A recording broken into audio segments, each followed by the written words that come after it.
team, my name's Meek. Welcome back to my channel and this supremely queer June TBR.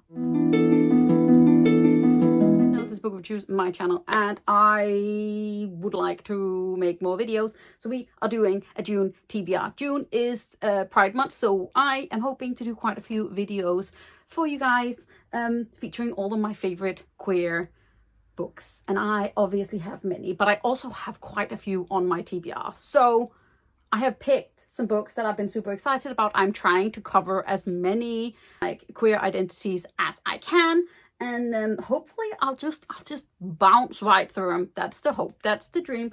We'll see if that is actuality, but let's just go. This is not actually on my TBR because I'm already reading it, but this is Bookshops and Bone Dust by Travis Baldree. This is an arc for the prequel to Legends and Lattes, which is a much well-known cozy fantasy about an orc opening a coffee shop. It's amazing, 5 stars, absolutely loved it. This is a prequel following the same main character. She is, however, much younger and a little bit stupider and a bit more rushed, but it's super wholesome and I'm super excited about reading it. It's coming out in November from 4 and I love it already. I'd be really surprised if it's not a 5-star. But yeah, so this is not really on the TBR because I technically have already started it. But then we have a couple of arcs that I am really hoping to read because that's the hope. But first off, we have The Surviving Sky by Kritika H. Rao. This was sent to me by Titan Books. It comes out in June on the, I can't remember, but I'll put it here. And I'm part of the Instagram tour.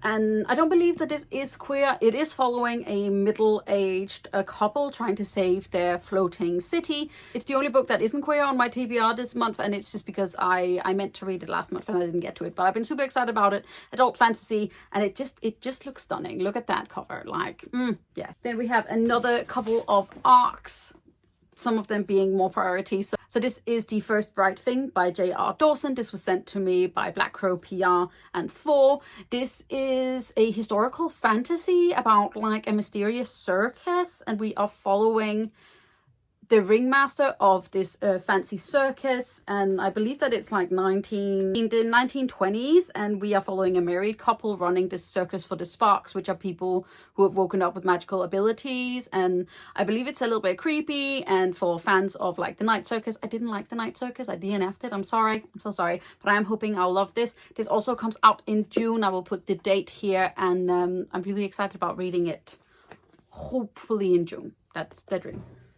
Next, we have The Sun and the Void by Gabriela Romero Lacruz. It was given to me at the Blogger Brunch at Comic-Con. This is from Daphne Press. It comes out in July of this year. I also have an e-arc of it, and this is the first in a new fantasy series following 2 young women who are trying to find a place to belong. It is set in a world inspired by South American culture. It is about colonialism and ancient magic and sapphic as hell, and I really want to read it also because it's just so incredibly beautiful, and I'm really hoping I love it. Next we have a book that's been on quite a few TBRs, and I just really desperately want to read it, and it's gonna happen this June. This is Hell Followed With Us by Andrew Joseph White. This is a post-apocalyptic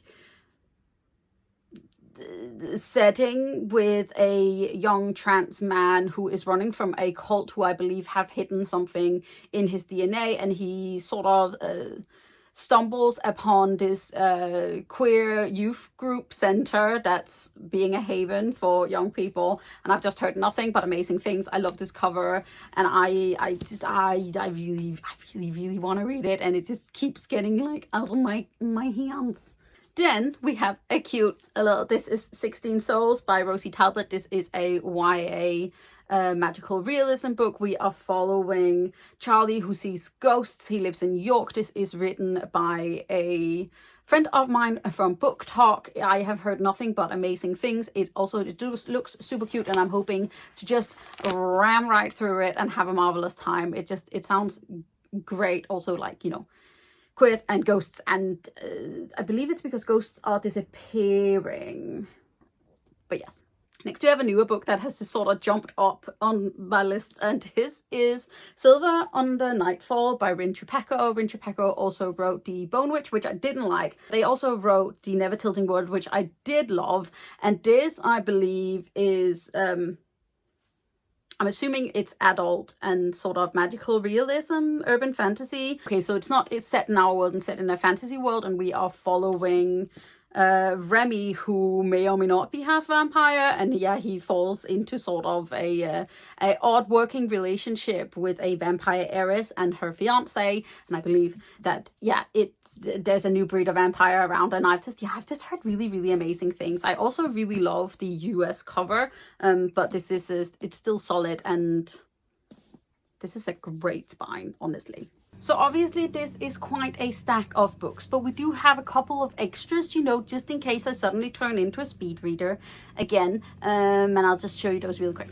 First off, we have a more cozy fantasy. This is Rebecca Thorne's I Can't Spell Treason Without Tea, which is an indie published, cozy fantasy. I found this on TikTok. I've heard great things for people who love legends and lattes. And I'm just really hoping that this is going to be great. We are following I believe like a magician and a previous knight who have both sort of left the service of this queen, and they just want to run a tea shop, and then things happen, and it looks super cute. I like the author on Book Talk, so I'm crossing my fingies because I've been burned a little bit by indie books lately, so I'm hoping. Next, we have Payback's a Witch by Lana Harper. This is a contemporary fantasy sort of romance where we are following a witch who has left her hometown, and now she sort of has to come back, but there's some stuff with an X, and I just really want to read it. It's been chilling on my shelves for a really long time, and it's super short, so I'm hoping that if I suddenly need like a little pick-me-up, I can just read this real quick. Then we also have another book that's been sitting on my TBR for too long, and I feel a little bit embarrassed about it because I just want to read it so bad. This is The Witch King by H.E. Edmond. This is following a young trans witch who left an engagement behind. He used to be engaged to the fairy prince and sort of went into, I believe, our world, and now the fairy princess is coming back to get him, and I've just heard great things. So that is my my June hopefuls. We'll see how it goes, but let me know what you're reading in June. Let me know how you are celebrating a queer culture, and let's read all of the queer books, and let's just all have a great time together. And then remember that I am proud of you and you are doing great. And if you like this video, don't forget to hit that thumbs up, hit that subscribe button, and if you would like notifications whenever I put up a new video, you can hit the little bell. It'll give you a ding, and then have a great time and wear some glitter. I feel like I should wear some glitter this month. All right.